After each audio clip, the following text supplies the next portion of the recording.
محترم ناظرین، میں ابھی گزارش کی ہے کہ دروس کے مزید آگے سلسلہ چلانے سے پہلے بحر شریعت میں یہ جو الفاظ ہیں عقائد متعلقہ ذات و صفات الہی، یہ جو ہیڈنگ ہے، یہ جو سرخی ہے، اس میں جو موجود الفاظ ہیں اور آگے بھی آپ ہر جگہ پر پڑھیں گے عقیدہ، یہ دیکھیں یہ لکھا عقیدہ، پھر آگے لکھا ہوا عقیدہ، یہ کئی جگہوں پر عقیدے کا لفظ آئے گا، تو اس لیے مناسب یہ سمجھا ہے کہ عقیدہ اور اس کے جو متعلقات ہیں ان کی وضاحت کر دی جائے تاکہ بعد ازاں کوئی مسئلہ پیش نہ ہو۔ تو یہاں اس بات کی توضیح کے لیے ہم درج ذیل نکات پر بحث کریں گے۔ سب سے پہلے عقائد یہ جمع ہے عقیدے کی، اس پر ہم بحث کریں گے۔ اس کے بعد دوسرے نمبر پر نظریات، یہ جمع ہے نظریے کی، عقیدے اور نظریے پر ہم بحث کریں گے کہ عقیدہ کیا ہوتا ہے اور نظریہ کیا ہوتا ہے، اور پھر ان دونوں میں فرق کیا ہے، نظریہ کس کو کہتے ہیں اور عقیدہ کس کو کہتے ہیں، ان دونوں پر ہم تفصیلی بحث کریں گے۔ اور چوتھی چیز، عقیدہ اور ایمان کا کیا تعلق ہے۔ بعض لوگ یہ کہتے ہیں کہ عقیدہ قرآن عظیم میں اس معنی میں استعمال نہیں ہوا جس معنی میں ہم استعمال کرتے ہیں، تو پھر اس کا اصل معنی کیا ہوا، تو اس پر بھی ہم تفصیلی طور پر کلام کریں گے۔ اور اس کے بعد عقائد، تعبیر عقائد، اصول عقائد، یعنی جو چھٹی چیز ہے جس پر ہم بحث کریں گے، عقائد کیا ہوتے ہیں، تعبیر عقائد کیا ہے اور اصول عقائد کیا ہیں۔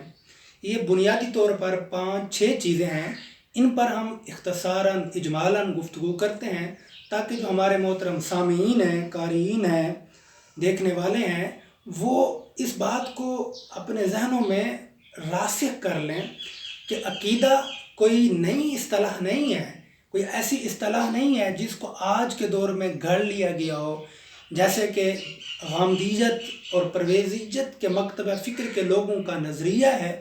وہ کہتے ہیں کہ عقیدہ ایک نئی اصطلاح ہے، ایک نیا وہ ہے، یہ تو قرآن میں استعمال ہی نہیں ہوا، تو اس پر ہم تفصیلی طور پر بحث کرتے ہیں۔ سب سے پہلے ہم لیتے ہیں عقیدے کو۔ عقیدہ یہ مفرد ہے، واحد ہے، اس کی جمع عقائد ہے۔ اب جب کسی لفظ کے معنی کو پرکھنا ہوتا ہے، جب کسی لفظ کے معنی کی تحقیق کرنی ہوتی ہے، تو سب سے پہلے اس کے مادہ جو اس کا مصدری معنی ہے، جو اس کا مادہ ہے، اس کو دیکھتے ہیں اور مصدری معنی کی تحقیق کرتے ہیں۔ تو یہاں ہم دیکھتے ہیں کہ لفظ عقائد جو ہے عقیدہ سے نکلا ہے، عقیدہ عقدن سے ہے، اور عقدن کے کئی معنی ہیں۔ ایک ہے الربط والشد، یعنی کسی چیز کو مضبوطی سے باندھنا۔ جس چیز کو آپ مضبوطی سے باندھ دیتے ہیں، جو چیز مضبوطی سے گرہ میں آ جاتی ہے، جو گرہ کی وجہ سے مضبوط ہو جائے، اس کو عقیدہ کہتے ہیں۔ جیسے کہ عقد الحبل، رسی کو مضبوطی سے باندھنا۔ اسی طرح عقیدے کا جو دوسرا معنی ہے وہ عہد و پیمان۔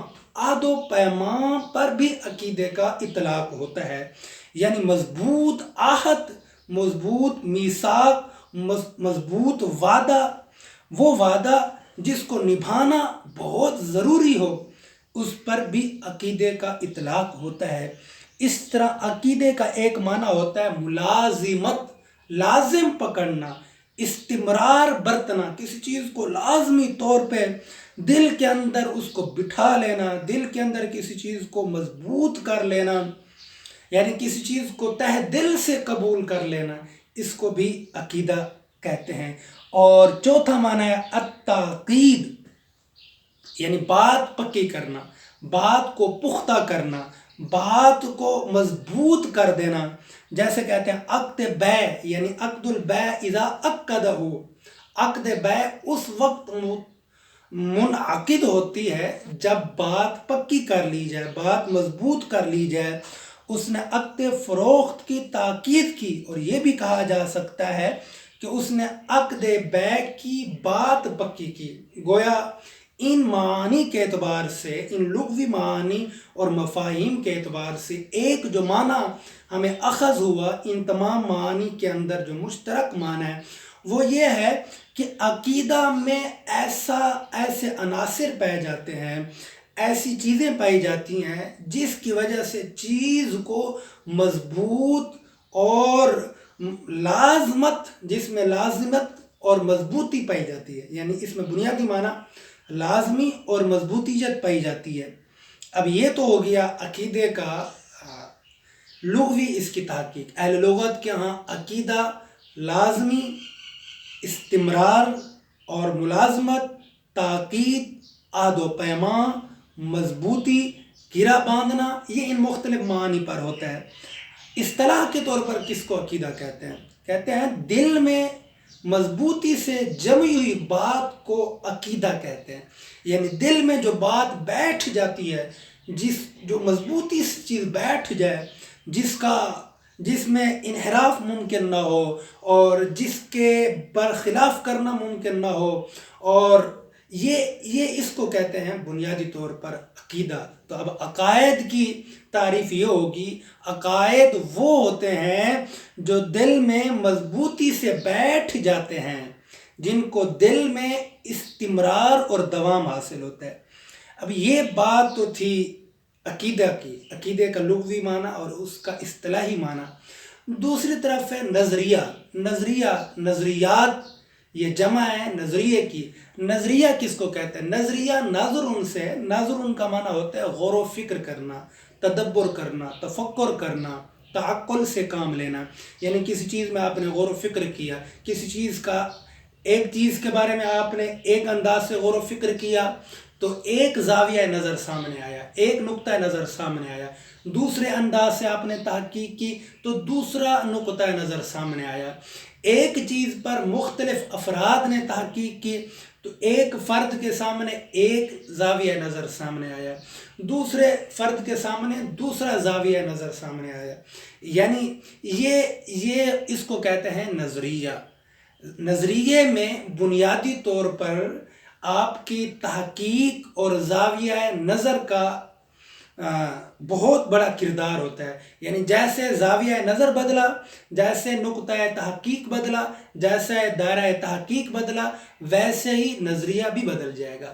جیسے علم کے سانچے بدلتے جائیں گے ویسے نظریات بھی بدلتے جائیں گے۔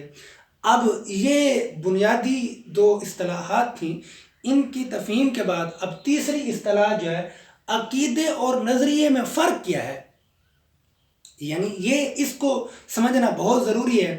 آج لوگ عقیدے اور نظریے کو مکس کر دیتے ہیں، خلط ملط کر دیتے ہیں، اور دونوں میں فرق کو ملحوظ نظر نہیں رکھتے۔ مناسب یہی ہے، بلکہ ضروری ہے کہ دونوں میں فرق کو ملحوظ نظر رکھا جائے۔ عقیدے اور نظریے میں فرق کیا ہے؟ عقیدے اور نظریے میں فرق یہ ہے کہ عقیدے کے بارے میں جیسے کہ ہم کہہ چکے ہیں، عقیدہ کہتے ہیں کسی چیز پر گرہ باندھنا۔ جس چیز پر گرہ لگا دی جاتی ہے، اب اس میں نہ کمی کا کوئی خدشہ رہتا ہے اور نہ ہی اس میں کوئی اضافے کا تصور ممکن ہوتا ہے، یعنی جب کسی چیز پہ آپ نے گرہ باندھ دی، اب گرہ باندھنے کے بعد اس میں نہ تو آپ کوئی چیز داخل کر سکتے ہیں اور نہ ہی اس سے کوئی چیز نکال سکتے ہیں۔ یہ عقیدے میں بنیادی جو ہے وہ بنیادی چیز ہوتی ہے عقیدے میں، جبکہ نظریہ ایسا نہیں ہوتا۔ نظریے میں آپ تھوڑی سی دائرہ تحقیق بدلا، نظریہ بھی بدل گیا، ذرائع علم بدلے، تحقیق بھی بدل گئی، نظریہ بھی بدل گیا۔ تو نظریے میں جو ہے وہ تبدیلی ممکن ہوتی ہے، جبکہ عقیدے میں تبدیلی تغیر ممکن نہیں ہوتی۔ اور دوسرا ایک عام فرق، عقیدے کا تعلق حقائق اور موجودات سے ہوتا ہے۔ عقیدے کا تعلق حقائق اور موجودات سے ہوتا ہے۔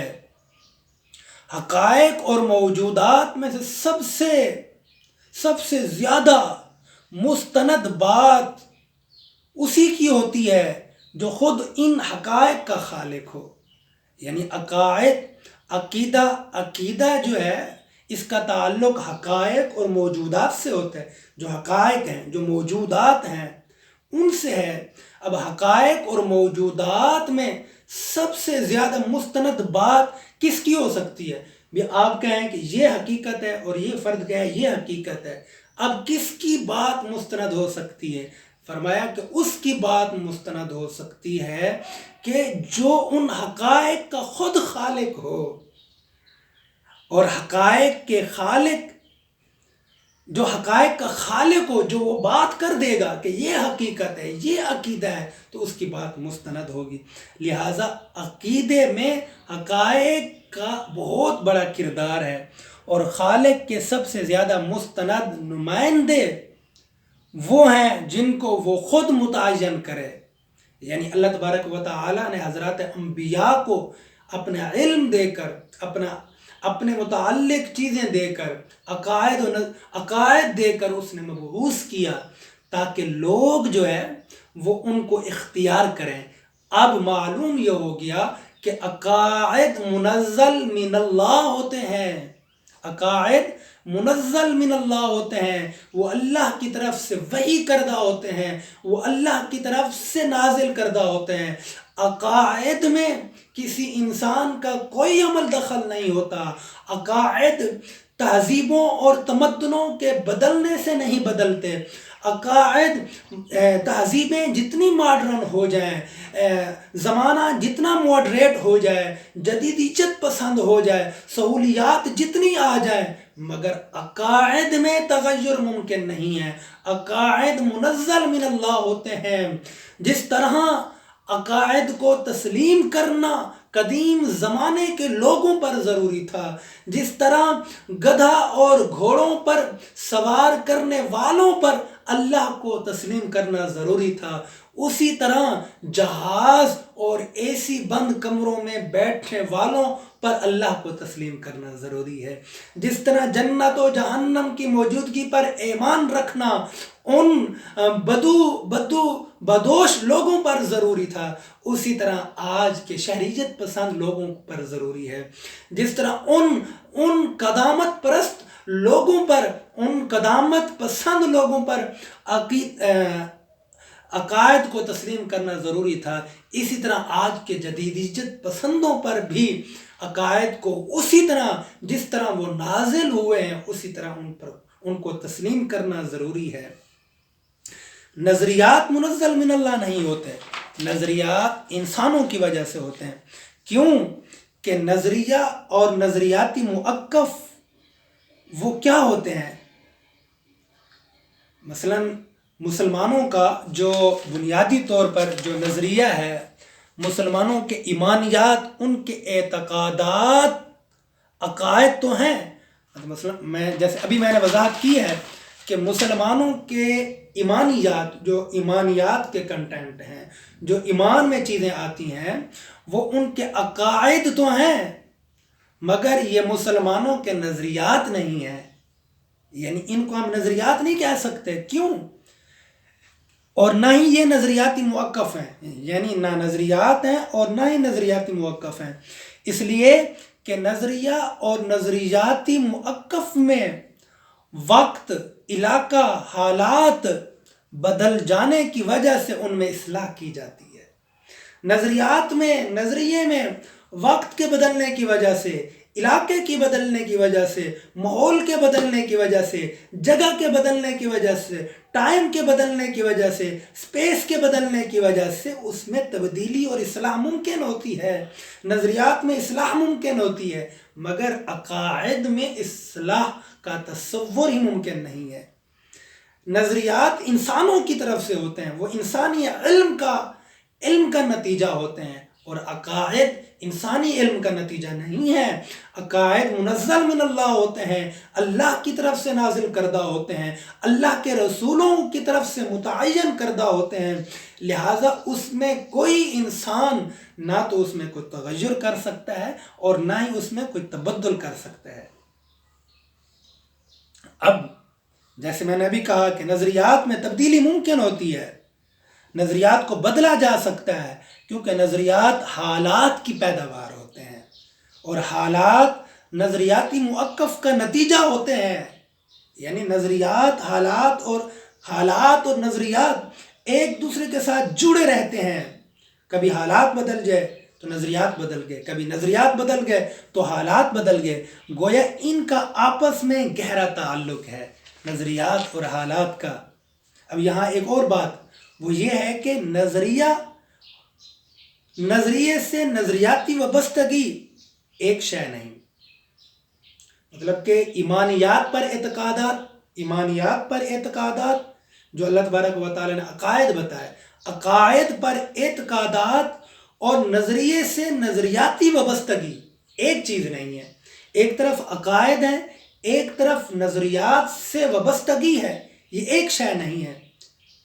مثلا لبرلزم ہے، سوشلزم ہے، کمیونزم ہے اور کیپٹلزم ہے، فیمنزم ہے، یہ جتنے ازم ہیں ان کے ساتھ تعلق نظریاتی وابستگی ہے، یہ عقائد نہیں ہے۔ کوئی کہتا ہے میں سوشلزم کے موقف کو اختیار کرتا ہوں، کوئی کہتا ہے میں لبرلزم کے موقف کو اختیار کرتا ہوں، کوئی کہتا ہے جناب میں فیمنزم کے ساتھ اپنے آپ کو جوڑتا ہوں، کوئی کہتا ہے میں اپنے آپ کو کمیونسٹ کے ساتھ جوڑتا ہوں، اور کوئی کہتا ہے میں اپنے آپ کو جناب کیپٹلزم کے ساتھ جوڑتا ہوں۔ تو یہ ان کی نظریاتی وابستگی ہے، ان کو آپ عقائد نہیں قرار دیے جا سکتے۔ عقائد کا تعلق منزل من اللہ سے ہے، عقائد کا تعلق اللہ کے متعین کردہ عقائد سے ہے، عقائد کا تعلق رسالت مآب صلی اللہ علیہ وسلم کی متعین کردہ چیزوں سے ہے۔ گویا اب یہ بنیادی فرق آپ نے جان لیا کہ عقیدہ اور نظریے میں بنیادی فرق کیا ہے۔ یعنی اس بات کو آپ نے جب اچھی طرح سے سمجھ لیا کہ عقائد کا تعلق اللہ کے متعین کردہ، اللہ کے نازل کردہ احکامات سے ہے، اور رسالت مآب صلی اللہ علیہ وسلم کے متعین کردہ احکامات سے ہے، اور نظریے کا تعلق جو ہے وہ ہمارے حالات سے ہے۔ اب یہاں ایک اور بات جس کا سمجھنا ضروری ہے، عقیدے اور ایمان کا کیا تعلق ہے۔ بعض لوگ کہتے ہیں جناب عقیدے کی اصطلاح قرآن میں استعمال نہیں ہوئی۔ ہم کہتے ہیں اگرچہ قرآن میں لفظ عقیدہ اس معنی میں استعمال نہیں ہوا جس معنی میں آج استعمال ہو رہا ہے یا صدیوں سے استعمال ہوتا آیا ہے، یہ اس معنی میں اگرچہ نہیں ہے، مگر پھر بھی یہ ایک بات بڑی اہم ہے، اسے ذہن میں رکھیے گا۔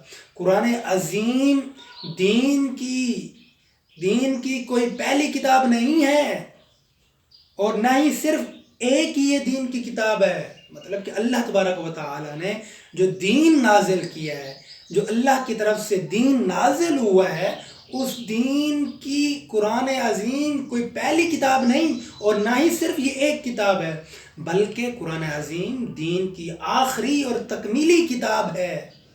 اس میں تکمیلی طور پر اصول بتا دیے گئے، تہذیبیں پہلے، اسلامی تہذیب پہلے سے چلی آ رہی ہے، دین کے بنیادی کنسپٹ پہلے سے چلے آ رہے ہیں، ان کو آ کے قرآن عظیم نے مکمل کیا۔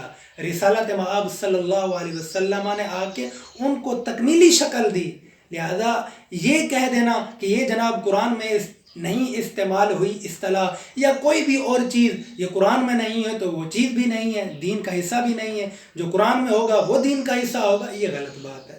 یہ پرویزی طبقہ کے لوگ یا چکڑالوی طبقہ کے لوگ یا اور کئی لوگ جو اپنے آپ کو جناب قرآنی فکر سے وابستہ کرتے ہیں، وہ اس طرح کے آپ کو جناب استدلالات پیش کریں گے، حالانکہ ان کے تمام استدلالات فاسد ہیں۔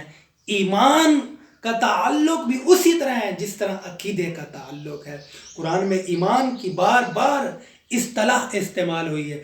جس طرح ایمان کا تعلق علم و بصیرت اور دل کی گہرائی سے ہے اور تصدیق قلبی سے ہے، جس پر ہمارے متکلمین نے کئی مباحث کی، کئی بحثیں کی، جس طرح ایمان کا تعلق تصدیق قلبی سے ہے، بصیرت قلبی سے ہے، اس طرح عقیدے کا تعلق بھی عقیدے کا تعلق بھی اعتقاد قلبی سے ہے، بصیرت قلبی سے ہے۔ اسی طرح ایمان اور عقیدہ بنیادی طور پر ایک ہی مفہوم پہ کھڑے ہیں۔ اب یہ آپ نے بنیادی بات سمجھ لی کہ عقیدہ اور ایمان ایک ہی اس پر کھڑے ہیں۔ اب ایک اور چیز جس کی وضاحت ضروری ہے وہ یہ ہے کہ ایمان اور علم کا کیا تعلق ہے، یہ یوں سمجھ لیں عقیدے اور علم کا کیا تعلق ہے۔ حضرات محترم، علم جو ہوتا ہے وہ اس میں کمی بیشی ممکن ہوتی ہے۔ علم جو ہے آج آپ کا ایک چیز کا متعلق تھوڑا علم ہے، کل دوسری چیز کا متعلق آپ کا زیادہ علم ممکن ہے، مگر عقیدے میں ایسا امکان نہیں ہے۔ مطلب اگر آپ یہ کہتے ہیں آپ اللہ پر آج تھوڑا عقیدہ رکھیں گے، کل کچھ زیادہ رکھیں گے، پھر اس سے زیادہ رکھیں گے، ایسا ممکن نہیں ہے۔ عقیدہ اور علم دونوں مختلف حدود پر کھڑے ہیں۔ علم میں تشکیک کا امکان ہوتا ہے، علم میں جس طرح میں نے پہلے بات کی کہ علم میں کمی اور زیادتی کا امکان ہوتا ہے، اسی طرح علم میں تشکیک کا امکان ہوتا ہے۔ آپ کسی بھی علم کو حتمی طور پر، یقینی طور پر یہ نہیں کہہ سکتے میرا علم قطعی یقینی ہے۔ کسی چیز کے بارے میں کہوں کہ یہ اس چیز کے بارے میں جو میں نے تحقیق پیش کر دی وہ آج کے بعد کوئی تحقیق نہیں پیش کرے گا، ایسا ممکن نہیں ہے، بلکہ اس میں احتمال ممکن ہوتا ہے کہ کل کو کوئی آ کے آپ کی تھیوری کو، آپ کے علم کو، وہ جو آپ نے نظریہ پیش کیا اپنے علم کی بنیاد پر، اس کو کوئی غلط ثابت کر دے۔ تو گویا علم میں ہمیشہ تشکیک کا پہلو رہتا ہے، جبکہ عقیدے میں تشکیک نہیں آ سکتی۔ عقائد ہمیشہ قطعی اور یقینی ہوتے ہیں، نہ تو ان میں کمی پیشی ممکن ہے اور نہ ہی ان میں تشکیک کا امکان ممکن ہے۔ گویا عقیدہ ایک اور کیٹیگری ہے، علم اور کیٹیگری ہے۔ علم ہاں یہ ضروری ہے، ہاں یہ ضرور ہے کہ علم کی وجہ سے ہم عقائد کو بہتر انداز سے جانتے ہیں، مگر یہ بھی ضروری نہیں ہے۔ ایک شخص کسی چیز کے بارے میں عقیدہ رکھتا ہے، ممکن ہے کہ وہ اس چیز کے بارے میں جانتا نہ ہو۔ عقیدے کا تعلق دل سے ہے، تسلیم کر لینے سے، مان لینے سے ہے، اور ایمان کا اور علم کا تعلق جان لینے سے ہے۔ تو گویا دونوں میں فرق معلوم ہو گیا۔ اب آخری چیز وہ یہ ہے کہ عقائد، تعبیر عقائد، اصول عقائد، یہ بڑی عام بات ہے، اسے آپ سمجھ لیں، یہ بہت ضروری ہے۔ وہ یہ ہے کہ عقائد جیسے کہ ہم نے ابھی بتایا ہے، عقائد ان کی بنیاد وحی اور صحب وحی کے فرامین پر ہوتی ہے، ان میں قطعیت ہوتی ہے، ان میں کمی بیشی کی گنجائش نہیں ہوتی، یہ عقائد ہیں۔ اور دوسری تعبیر عقائد، تعبیر عقائد کیا ہوتے ہیں؟ عقائد کی تعبیر کرنا، عقائد کی تشریح و توضیح، ایک ہے عقائد اور ایک ہے عقائد کی تشریح و توضیح۔ عقائد مطلب کہ آپ عقیدہ رکھتے ہیں کہ جنت و جہنم ہے، یہ عقیدہ ہے، جنت اور جہنم موجود ہے۔